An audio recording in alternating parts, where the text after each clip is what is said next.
சுறுசுறுப்புக்கு பெயர் பெற்ற மக்கள் வாழுகிற மாவட்டம் தான் இந்த விருதுநகர். அப்படிப்பட்ட விருதுநகர் மாவட்டத்திற்கு தான் உங்களை நாடி வந்திருக்கிறேன். இப்படி ஓயாம உழைக்கிற உங்களை பார்த்து நானும் கொஞ்சம் எனர்ஜியை பூஸ்ட் பண்ணிக்கலாம், ஏத்திக்கலாம் அப்படின்னு விருதுநகருக்கு வந்திருக்கிறேன். விருதுநகர்னு சொன்னால வீரத்தியாகி சங்கரலிங்கம் மறக்க முடியுமா?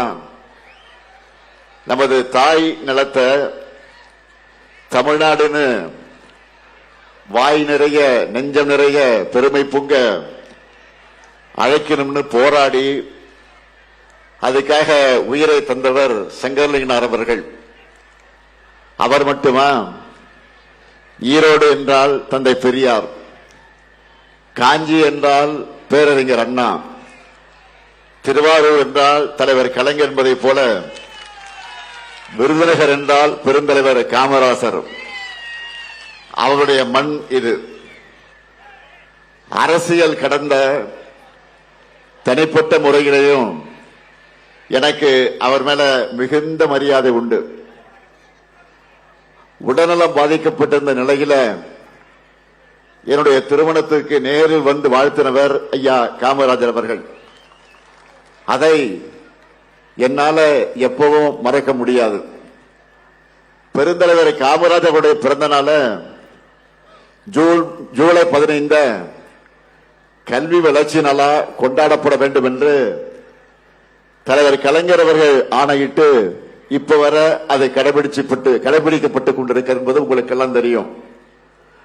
அப்படிப்பட்ட தமிழ்நாட்டு மாணவர்களுடைய கல்வி கண்ணை திறந்த பச்சை தமிழர் காமராஜர் அவருடைய விருதுநகருக்கு நான் வந்திருக்கிறேன். தமிழ்நாட்டினுடைய பல பகுதிகளுக்கும் பிரச்சாரத்திற்காக நான் போயிட்டு வந்திருக்கிறேன். அவங்க எல்லாம் திராவிட மாடல் 2.0க்கு டபுள் ஓகே சொல்லிட்டாங்க. விருதுநகர் மக்களான திராவிட மாடல் ஆட்சி உருவாக வேண்டும் என்று நீங்க சொல்லணும். தயாராகிட்டீங்களா? நீங்களும் ரெடியா? நன்றி. அதுக்கு இங்க நிக்கிற நம்ம மதச்சார்பற்ற முற்போக்கு கூட்டணி வேட்பாளர்களை நீங்க வெற்றி பெற வைக்கணும். முதல்ல அருப்புக்கோட்டை சட்டமன்ற தொகுதி நமது வெல்லும் வேட்பாளர் மாண்புமிகு அமைச்சர் KKSSR ராமச்சந்திரன் அவர்கள். மக்கள் தலைவர் எம்ஜிஆர் அவர்களால அடையாளப்படுத்தப்பட்டவர். அந்த காலம் முதல் இந்த காலம் வரை சுறுசுறுப்பா மக்கள் பணி ஆற்றிக் கொண்டிருக்கக்கூடியவர். தமிழ்நாடு வரலாற்றிலே இல்லாத அளவுக்கு நம்முடைய திராவிட மாடல் ஆட்சியில ஏறக்குறை 23 லட்சம் பேருக்கு பட்டா வழங்கி சாதனை படைத்திருக்கிறோம் என்றால் அந்த சாதனைக்கு பொறுப்பேற்று செயல்பட்டவர் தான் இவர். அப்படிப்பட்ட நம்ம அண்ணாச்சி KKSSR ராமச்சந்திரன் அவர்களுக்கு நீங்க எல்லாம் உதயசூரியன் சின்னத்தில் உங்களுடைய ஆதரவை தந்திட வேண்டும். அடுத்து திருச்சுழி சட்டமன்ற தொகுதி நமது வெல்லும் வேட்பாளர் மாண்புமிகு அமைச்சர் என்னுடைய இனிய சகோதரர் தங்கம் தென்னரசு அவர்கள். தலைவர் கலைஞருடைய அன்பு தூண். அது மட்டுமல்ல, என்னுடைய வளர்ச்சிக்கு அடித்தளமிட்ட அண்ணன் தங்கபாண்டியனுடைய அருமை மகன் நம்முடைய தங்கம் தென்னரசு அவர்கள்.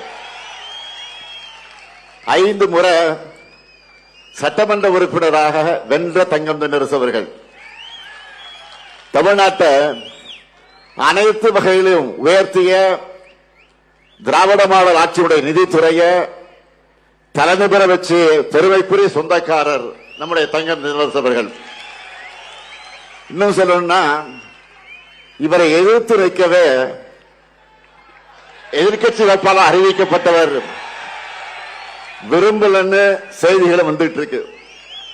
அந்த அளவு வலிமையான வேட்பாளர். அப்படிப்பட்ட தங்கம் தென்னரசு அவர்களுக்கு உதயசூரியன் சின்னத்தில் நீங்க எல்லாம் மீண்டும் ஆதரிச்சு அவரை வெற்றி பெற வைக்கணும். அடுத்து சாத்தூர் சட்டமன்ற தொகுதி நமது வெல்லும் வேட்பாளர் கடற்கரை ராஜ் அவர்கள் மாவட்ட சேர்மனாக இருந்து மக்கள் பணி ஆற்றியவர். கழகத்தின் மேற்கு ஒன்றிய செயலாளராக தீவிர பணியை செய்து கொண்டிருக்கக்கூடியவர். அப்படிப்பட்ட கடற்கரை ராஜ் அவர்களுக்கு நீங்கள் எல்லாம் உதயசூரியன் சின்னத்தில் சாத்தூர் மக்களாகிய நீங்கள் உங்களுடைய பொன்னான வாக்குகளை வழங்கிட வேண்டும். அடுத்து ராஜபாளையம் தொகுதி சட்டமன்ற தொகுதி நம்முடைய வெல்லும் வேட்பாளர் தங்கபாண்டியன் அவர்கள் 2 முறை ராஜபாளையம் சட்டமன்ற உறுப்பினராக வெற்றி பெற்று உங்களுக்கு நன்றாக அறிமுகமானவர். தொகுதி மக்களுக்காக பல்வேறு சமூக சேவை பணிகளையும் ஆற்றி வரக்கூடியவர். ராஜபாளையம் மக்கள் விரும்பக்கூடிய தங்கபாண்டியனுக்கு நீங்கள் எல்லாம் உதயசூரியன் சின்னத்தில் உங்கள் பொன்னான வாக்குகளை அளிக்க வேண்டும். அடுத்து விருதுநகர் சட்டமன்ற தொகுதி நமது கூட்டணி தோழமையான தேசிய முற்போக்கு திராவிட கழகத்தை சார்ந்த என்னுடைய அன்பு தம்பி விஜய பிரபாகரன் அவர்கள், என்னுடைய ஆர்வ நண்பர் பெருமதிப்பிற்குரிய கேப்டன் விஜயகாந்த் மற்றும் அன்பு சகோதரி பிரேமலதா விஜயகாந்துடைய அன்பு மகன்தான் இங்கே வேட்பாளராக நிற்கிறார். தேமுதிகவினுடைய இளைஞரணி செயலாளராக துடிப்போடு செயல்பட்டுக் கொண்டிருக்கக்கூடியவர். அவருக்கு நீங்கள் எல்லாம் முரசு சின்னத்தில் உங்களுடைய பொன்னான வாக்குகளை அளிக்கணும். தம்பி விஜயபிரபாகரனுக்கு வாக்கு கேட்கும் போது என்னுடைய நினைவுகள் எல்லாம் எங்கே செல்கிறது தெரியுமா? அவருடைய தந்தை என்னுடைய இனிய நண்பர் ஆர்வ நண்பர் கேப்டன் விஜயகாந்த் அவர்கள் மக்கள் ஆணையிட்டால் என்ற ஒரு திரைப்படத்தில் வேட்பாளராக நடித்தார். அதில் நான் கௌரவ வேடமாக ஒரு பாட்டு பாடி அதில் வருவேன். அது எதற்காக என்று சொன்னால் வேட்பாளராக நிற்கக்கூடிய விஜயகாந்த் ஆதரித்து நான் பாடுகிற பாட்டு. அந்த பாட்டு கூட என்னுடைய மனசுல ஆழமா இருக்கு. கலைஞர் எழுதிய பாட்டு தான். ஆற அமர கொஞ்சம் யோசிச்சு பாரு, அடுத்த வரும் தலைமுறைய சிந்திச்சு பாரு, ஏற இறங்க இப்படின்னு பாட்டு வரும். அப்படி இவருடைய அப்பாவுக்கு ஓட்டு கேட்டு திரைப்படத்தில் நடிச்சேன். இன்று அவருடைய அருமை மகனுக்கு முதலமைச்சரா இன்றைக்கு நேரடியாக வாக்கு கேட்க வந்திருக்கிறேன். ஆகவே தம்பி விஜயபிரபாகரனை பெருவாரியான வாக்கு வித்தியாசத்தில் வெற்றி பெற வைக்க வேண்டும் என்று உங்களை எல்லாம் நான் அன்போடு கேட்டுக்கிறேன். அடுத்து சிவகாசி சட்டமன்ற தொகுதி நம்முடைய அன்பு சகோதரர் ராகுல் காந்தி அவர்களால் அறிவிக்கப்பட்ட நமது வெல்லும் வேட்பாளர் காங்கிரஸ் கட்சியை சேர்ந்த அசோகன் அவர்கள் சிவகாசி நகரமன்றத்தினுடைய துணைத் தலைவராக செயல்பட்டவர். கடந்த முறை அதே தொகுதியில் உங்களுக்காக பணியாற்றியவர். மீண்டும் அசோகனுக்கு கை சின்னத்தில் நீங்க உங்க பொன்னான வாக்குகளை திருவள்ளுவர் சட்டமன்ற தொகுதி நமது வெல்லும் வேட்பாளர் இந்திய கம்யூனிஸ்ட் கட்சியை சார்ந்த திரு மகாலிங்கம் அவர்கள் பத்தராய்ப்பு தாலுகாவினுடைய இந்திய கம்யூனிஸ்ட் கட்சியினுடைய செயலாளராக தோழர் மகாலிங்கம் அவர்கள் பணியாற்றிக் கொண்டிருக்கக்கூடியவர்.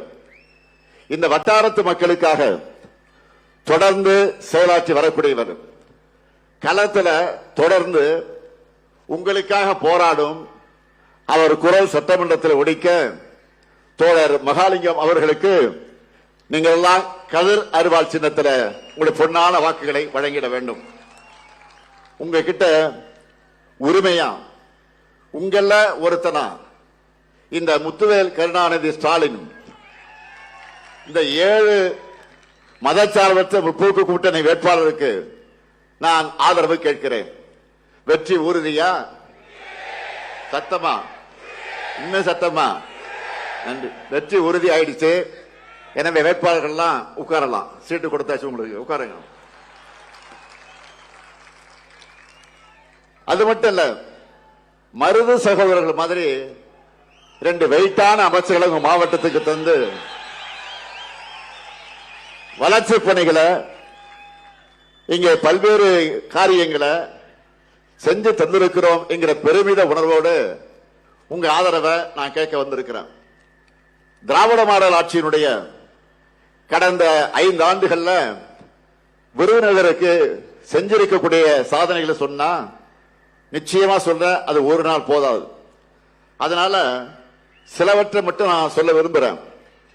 திருச்சுழி மக்களுடைய நீண்ட நாள் கோரிக்கையை நிறைவேற்றி இன்னைக்கு புதிய பேருந்து நிலையம், சிவகாசி சிறுவலிபுத்தூர் காலையில் இருக்கக்கூடிய சாட்சியாபுரத்தில் புதிய ரயில் மேம்பாலம், அருப்புக்கோட்டை மற்றும் ராஜபாளையம் அரசு மருத்துவமனைகள்ல புதிய கூடுதல் கட்டடங்கள், முடுக்கன்குளம் துணை மின் நிலையம், காரியாப்பட்டி மற்ற திருச்சூழி வட்டங்கள்ல கண்மாய்கள் அணைக்கட்டுகள் மேம்பாடு, காரியாப்பட்டி வட்டத்தில் தெற்காற்றின் குறுக்க புதிய அணை, பிளவாக்கல் அணைப்பகுதியில் பூங்கா, மேற்கு தொடர்ச்சி மலையின் அடிவாரத்தில் இருக்கக்கூடிய சுற்றுலா தலமான சாஸ்தா கோயில் அருவி பகுதியில் மேம்பாட்டு பணிகள், இவை அனைத்துக்கும் மேலாக 40,000 பேருக்கு விருதுநகர் மாவட்டத்தில் பட்டா வழங்கப்பட்டிருக்கு. அது மட்டும் இல்ல, 1286 ஊரக குடியிருப்புகளுக்கு தாமிரபரணிய நீராதாரமாக கொண்டு கூட்டு குடிநீர் திட்ட பணிகள், இருக்கன்குடி மாரியம்மன் திருக்கோயில்ல 66 கோடி ரூபாயில அந்த மதிப்பீட்டில் திருப்பணிகள், விருதுநகர்ல ஒருங்கிணைந்த ஆயத்தாடைகள் பூங்கா, திருச்சூழியில புதிய சிப்காட் தொழிற்பூங்கா மற்றும் உணவு பூங்கா, அருப்புக்கோட்டை மருத்துவமனை மாவட்ட தலைமையிட மருத்துவமனையாக மேம்படுத்தக்கூடிய பணிகள், ராஜபாளையம் வட்டம் ஐயன்கொல்லன் கொண்டான்ல 25 ஏக்கர்ல 15 கோடி ரூபாய் மதிப்பீட்டில் புதிய தொழிற்பேட்டை, திருவள்ளிபுத்தூர்ல புதிய பேருந்து நிலையம், திருத்தங்கல் பகுதியில் போக்குவரத்து நெரிசலை சரி செய்ய அதை தவிர்க்க புதிய ரயில்வே மேம்பாலம் ஆகிய பணிகள் நடைபெற்று வருகிறது.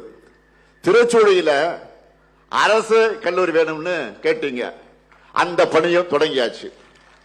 இன்னும் உங்களுக்கு என்ன வேணும்னாலும் சொல்லுங்க, விருதுநகருக்காக நிச்சயம் நான் செஞ்சு தருவேன் என்ற உறுதியை தெரிவிக்கிறேன்.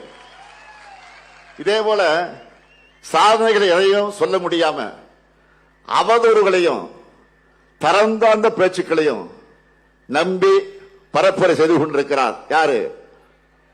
எதிர்கட்சி தலைவர் பழனிசாமி அவர்கள்.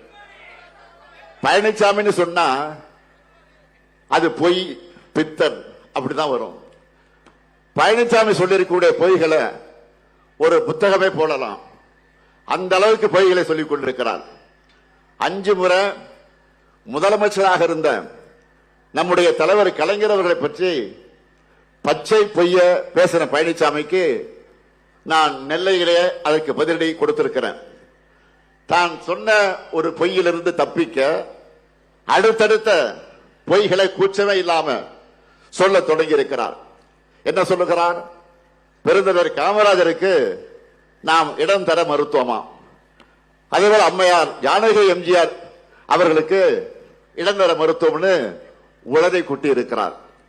சங்கை கூட்டணியில் சேர்ந்த காரணத்தால அவங்களை போலவே வாட்ஸ்அப் வதந்திகளை வாந்தி எடுத்துக்கிட்டு இருக்கிறார். பெருந்தலைவர் காமராஜர் மறைவுற்ற போது சொந்த மகனை போல உடனிருந்து இறுதி நிகழ்வுகளை செஞ்சவர் நம்முடைய தலைவர் கலைஞர் அவர்கள். காமராஜருடைய திருவுடல தேனாம்பட்டை காங்கிரஸ் மைதானத்தில் பொதுமக்கள் அஞ்சலிக்காக வைக்கலாம்னு சொன்னப்போ அவர் ஒரு கட்சிக்கு மட்டும் தலைவர் இல்ல, எல்லோருக்குமான தலைவர், முன்னாள் முதலமைச்சர் காரணத்தால ராஜாஜி மண்டபத்தில் தான் வைக்கணும்னு சொன்னவர் தலைவர் கலைஞர் அவர்கள். அவரை கிண்டி காந்தி மண்டபத்தில் தகனம் செய்ய முடிவெடுத்து நள்ளிரவு மழையில நனைஞ்சபடி இடத்தை தேர்வு.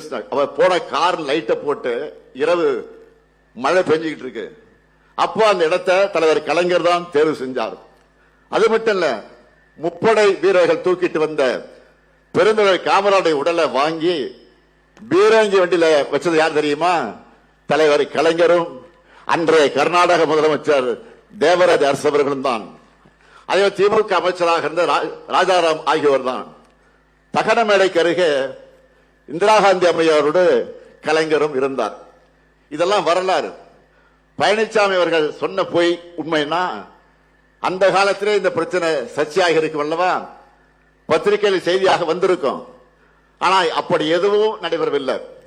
ஆனா தமிழ்நாட்டு காங்கிரஸ் தலைவர்கள் எழுதின புத்தகங்கள்ல கலைஞரை பற்றி புகழ்ந்துதான் இந்த விஷயம் குறித்து எழுதியிருக்கிறார்கள்.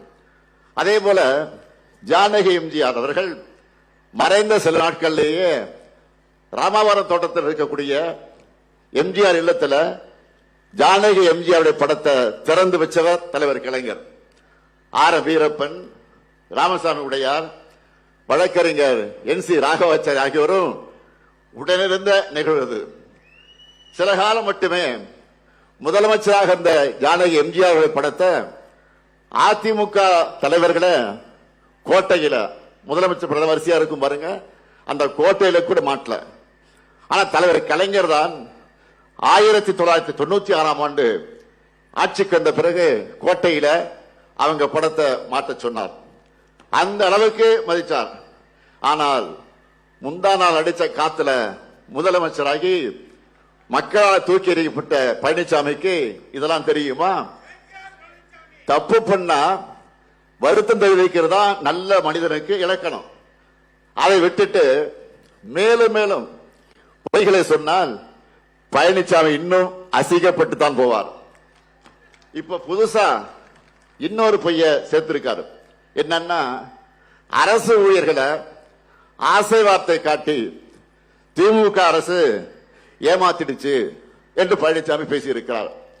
அப்படி ஏமாத்தி இருந்தா அரசு ஊழியர்கள் சங்க நிர்வாகிகள் என்னை கோட்டையில வந்து சந்திச்சு நன்றி சொல்லி எனக்கு இனிப்பு ஊட்டி இருப்பாங்களா? சொல்லுங்க. நிறைவேற்றவே முடியாதுன்னு சொன்ன அதை நாம செஞ்சிட்டோம். அதை தாங்கிக்க முடியாத கடுப்புல பழனிசாமி இப்படியெல்லாம் பேசிட்டு திரிகிறார். லட்சக்கணக்கான அரசு ஊழியர்களை நாங்க மகிழ்ச்சியில ஆழ்த்தி இருக்கிறோம்.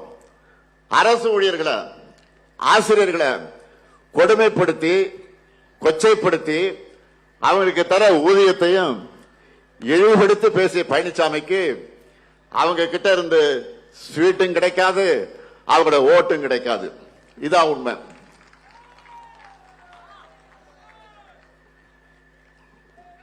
இங்க இருக்கிற நிதியமைச்சர் தங்கம் தென்னரசு உட்கார்ந்து இருக்கிறார்.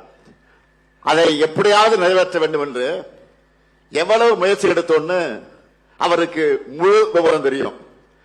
நம்மோட வரிப்பணம் மொத்தத்தையும் வாங்கி பாஜக ஆளும் வடமாநிலங்களுக்கு ஒன்றிய அரசு கொடுக்கிறாங்க. இதனால் ஏற்படுத்தப்படுகிற செயற்கையான நிதி நெருக்கடி மீறி இந்த ஓய்வூதிய திட்டம் உள்ளிட்ட எல்லாவற்றையும் நாம நிறைவேற்றி காட்டியிருக்கிறோம். அரசு ஊழியர்களுக்கு மட்டுமா துரோகம் செஞ்சாரு? பழனிசாமி துரோகம் பண்ணாத தரப்பே தமிழ்நாட்டில் இருக்க முடியாது. 3 வேளாண் சட்டங்கள் ஆதரிச்சு உழவர்களுக்கு துரோகம், பொள்ளாச்சியில பாலியல் குற்றவாளிகளை காப்பாற்ற முயற்சி பண்ணி பெண்களுக்கு துரோகம், குடியுரிமை திருத்த சட்டம், திருத்த சட்டம், பாஜகவோட எல்லா சட்டத்துக்கும் ஆதரவு கொடுத்து சிறுபான்மை சமூகத்துக்கு துரோகம், கட்சியில உங்களை வளர்த்து விட்ட செங்கோட்டையனுக்கு துரோகம், பதவி கொடுத்த அம்மையார் சசிகலாக்கு தினகரனுக்கு துரோகம், சகோதரர் OPS அவர்களுக்கு துரோகம், உங்க ஆட்சியை காப்பாத்தின முன்னாள் சட்டப்பேரவையுடைய தலைவர் தனபால் அவர்களுக்கே சீட்டு கொடுக்காம துரோகம். எல்லாத்துக்கும் மேல மாநில உரிமைகளுக்கு எதிராக செயல்பட்ட பாஜகவை எதிர்த்த அம்மையார் ஜெயலலிதா அவர்களுக்கு அதே பாஜகவோட இன்றைக்கு கூட்டணி வச்சு துரோகம் செஞ்சிருக்கிறார். இப்ப நான் சொன்ன துரோகத்தை உங்களால் என்ன முடிஞ்சிச்சா? ஆனா பழனிசாமியுடைய தோல்விகளை நீங்க எண்ணிடலாம்.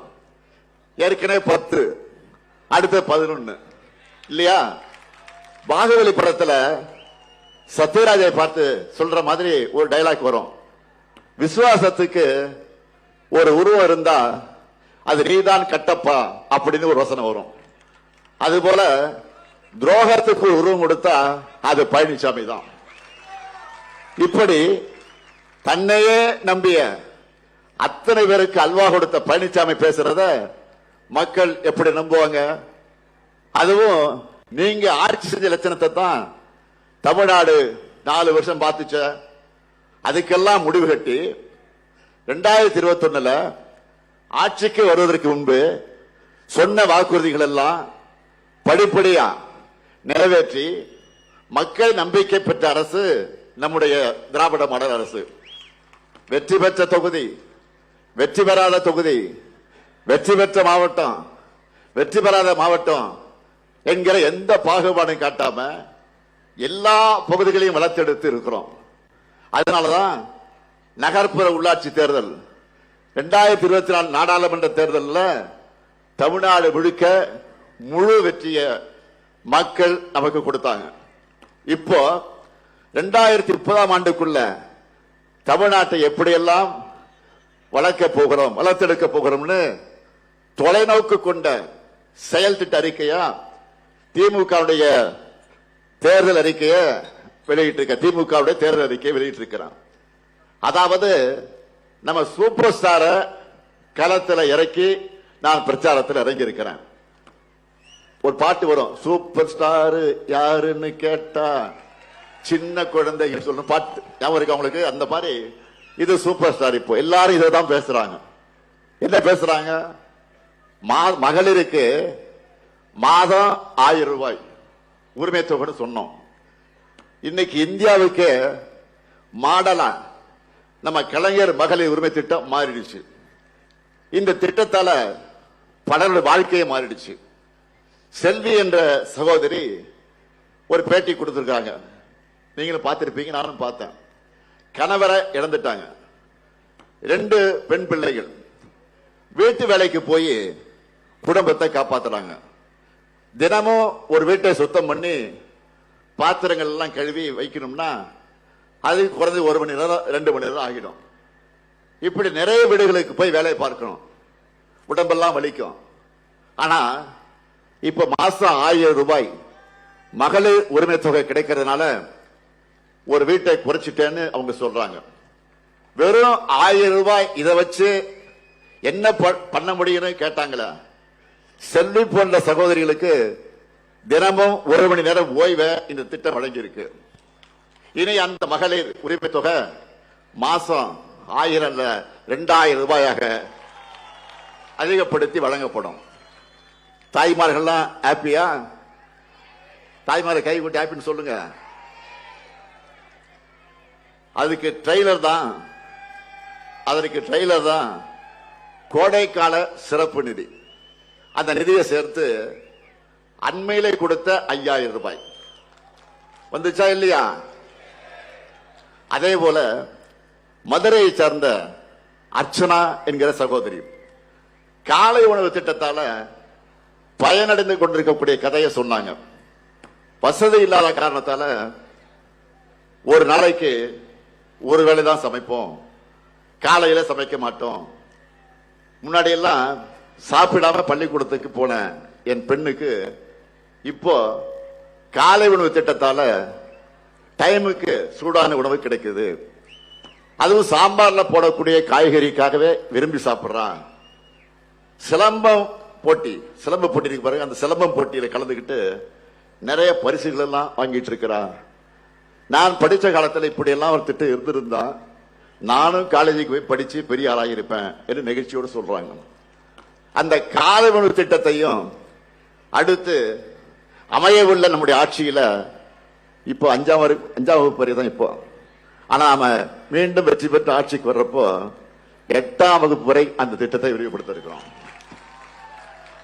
இப்படி நம்முடைய ஒவ்வொரு திட்டத்துக்கு பின்னாடியும் ஒரு குடும்பம், ஒரு தலைமுறை, ஒரு ஊரே வளர்ச்சி அடைந்த கதைகள் நிறையவே இருக்கு. இளைஞர்களுக்கெல்லாம் கட்டணம் இல்லாமல் வேலைவாய்ப்புக்கான திறன் பயிற்சிக்கு வழங்க நான் முதல்வன் திட்டத்தை அடுத்த கட்டமா நான் முதல்வன் 2.0 செயல்படுத்த போறோம். அதே போல புதுமை பெண் தமிழ் புது திட்டத்தில் கல்லூரிக்கு போகக்கூடிய மாணவர்களுக்கு இப்ப மாதம் 1000 வழங்கிட்டு இருக்கோம் இல்லையா? இனி அதை 1500 ரூபாய் உயர்த்தி வழங்க போறோம். அது மட்டுமல்ல, மாணவர்களுக்கு 5 ஆண்டு காலத்தில் வர இருக்கக்கூடிய 5 ஆண்டு காலத்தில் 35 லட்சம் கல்லூரி மாணவர்களுக்கு லேப்டாப் கொடுக்க போறோம். முதியோர், மாற்றுத்திறனாளிகள், ஆதரவற்ற என எல்லோருக்குமான உதவித்தொகையும் டபுள் மடங்காக உயர்த்தி வழங்கப்பட இருக்கு. எல்லா சட்டமன்ற தொகுதிகளிலும் முதல்வர் படைப்பகங்கள் அமைக்க போறோம். இது நூலகம் மட்டுமல்ல, மீட்டிங் ரூம், ஆபீஸ் ரூம், அதிவேக இன்டர்நெட் வசதி, எல்லா வசதிகளும் கொண்ட கட்டடமாக முதல்வர் படைப்பகம் இருக்கும்.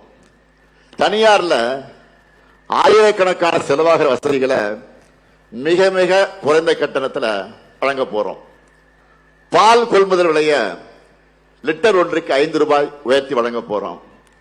எல்லாத்துக்கும் மேல பெண்கள் ஒவ்வொருத்தரும் மகிழ்ச்சி அடையக்கூடிய வகையில ஒரு அருமையான திட்டம், ஒரு அல்டிமேட் அறிவிப்பை வெளியிட்டு இருக்கிறோம். என்னன்னு தெரியும் உங்களுக்கு? இல்லத்தரசி திட்டம்.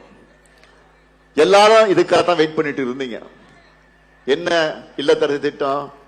8000 ரூபாய் கூப்பன். எதுக்கான கூப்பன்?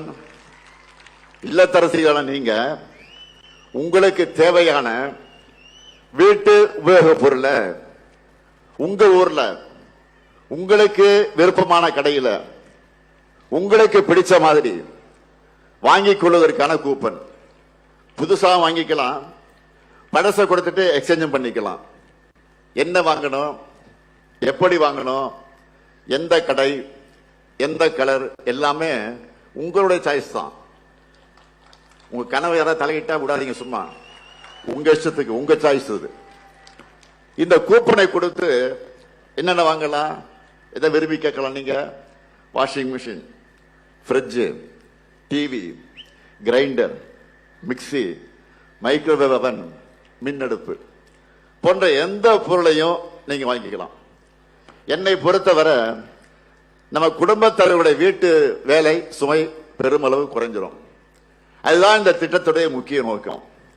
இன்னைக்கு தமிழ்நாடு முழுக்க இந்த திட்டத்தை பத்தி தான் எல்லோரும் மகிழ்ச்சியா பேசிட்டு இருக்காங்க. ஒருத்தர் தான் சோகமா இருக்காரு. யார் அவரு? பழனிசாமி. இல்லத்தரசி திட்டத்தை கிடைச்ச வரவேற்பை பார்த்துட்டு இதுல திமுக காரங்க கமிஷன் அடிப்பாங்க என்ற அடிப்படை இல்லாம புலம்பிட்டு இருக்காரு. பணத்துக்கு பதிலாக கூப்பன் தரோம், மக்கள் கடையில கொடுத்து பொருளை வாங்கிக்க போறாங்க. இதுல எங்க ஊழலும் கமிஷன் வந்துச்சு? தன்னை போலவே பழனிசாமி எல்லோரையும் நினைச்சிட்டாரு. எது எப்படியோ இல்லத்தரசு அறிவிப்பால் எதிர்கட்சி தலைவர் பழனிசாமி இப்போ பியூஸ் போன சாமி ஆயிட்டாரு.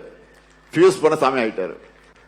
தேர்தல் அறிக்கையில இன்னும் சில அறிவிப்புகள் இருக்கு. தொழிற்சாலைகள் அதிகம் உள்ள நகரங்கள்ல பெண்கள் வேலைக்கு செல்வதை எளிதாக்கும் பொருட்டு 1000 குழந்தைகள் காப்பகங்கள் உருவாக்க போறோம். திராவிட மாடல் 2.0ல பிற்படுத்தப்பட்டோர், மிகவும் பிற்படுத்தப்பட்டோர், சீர்மரபினர் ஆகியோர் தொழில் தொடங்குவதற்கு உச்சவரம்பு 30 லட்சம் ரூபாயாக உயர்த்தப்படும். கட்டுமான தொழிலாளர்களுக்காக தமிழ்நாடு முழுக்க 500 உழைப்பாளர்கள் கூடங்கள் அனைத்து வசதிகளோடு அமைக்கப்படும். மகளிர் சுய உதவி குழு பெண்கள் ஷேர் ஆட்டை வாங்க மானியத்தோடு கூடிய வங்கி கடன் பெற்றுத் தரப்படும். நெசவாளர்களின் நலனுக்காக தமிழ்நாட்டில் 10 கைத்தறி பூங்காக்கள் அமைக்கப்படும். 50 கைத்தறி குழுமங்கள் அமைக்கப்படும். 10,000 கைத்தறிகளை 90 விழுக்காடு மானியத்தோடு நவீனப்படுத்துவோம். முதியோர்களுக்கான அன்புச்சோலை இல்லங்கள் எல்லா மாவட்டங்களிலும் அமைக்கப்படும். அனைத்து தரப்பு அரசு பள்ளிகளையும் 100 விழுக்காடு ஸ்மார்ட் வகுப்பறைகள் அமைக்கப்படும். கலைஞர் கனவு இல்லம் உள்ளிட்ட திட்டங்கள் மூலமா வீடற்ற ஏழைகளுக்கு அடுத்த 5 வருஷத்துல 10 லட்சம் வீடுகள் கட்டித்தரப்படும். இங்க இருக்கக்கூடிய விருதுநகர் சுற்று வட்டார மக்களை மகிழ்விக்க ஸ்பெஷல் வாக்குறுதிகளும் இருக்கு. என்னன்னா, விருதுநகர் தூத்துக்குடியில பசுமை பட்டாசு உற்பத்தி ஊக்குவிக்கப்படும். தமிழ்நாடு பனைமர தொழிலாளர்கள் நல வாரியத்தில் பதிவு செய்திருக்கக்கூடிய பனை தொழிலாளர்களுக்கு தேவையான பனைமரம் ஏறக்கூடிய கருவிகள் உட்பட இதர கருவிகள் 100 விழுக்காடு மானியத்தோடு வழங்கப்படும். தமிழ்நாடு பனைமர தொழிலாளர்கள் நல வாரியத்தில் பதிவு செய்திருக்கக்கூடிய பனை தொழிலாளர்களுக்கு காப்பீடு வசதி ஏற்படுத்தப்படும். அவங்க குடும்பத்திற்கு கல்வி, மருத்துவம் ஆகியவற்றுக்கு கூடுதல் உதவிகள் வழங்கப்படும். இப்படி தமிழ்நாட்டின் ஒவ்வொரு துறையும் ஒவ்வொரு தரப்பினரையும் மனசுல வச்சு தேர்தல் அறிக்கையை ரெடி பண்ணி இருக்கோம். எப்படிப்பட்ட அறிக்கை இது? 6லிருந்து 60 வரை, பெண்கள் முதல் ஆண்கள் வரை, இளைஞர்கள் முதல் முதியோர் வரை. திமுக தேர்தல் அறிக்கை எல்லாருக்கும் பிடிக்கும், பிடிக்காதவங்களே இருக்க முடியாது. அதனால்தான் இதை 2026 தேர்தல் களத்தினுடைய சூப்பர் ஸ்டார் சொல்லி நான் அறிமுகப்படுத்தினேன். வாக்குறுதியை யார் வேண்டுமானாலும் கொடுக்கலாம், ஆனா திமுக கொடுக்கிற வாக்குறுதியை தான் மக்கள் நம்புகிறார்கள். மற்றவங்க என்ன சொன்னாலும் அதுக்கு எந்த மதிப்பும் கிடையாது. யார் சொல்றாங்க என்பதை பொறுத்துத்தான் அதுக்கான மதிப்பு.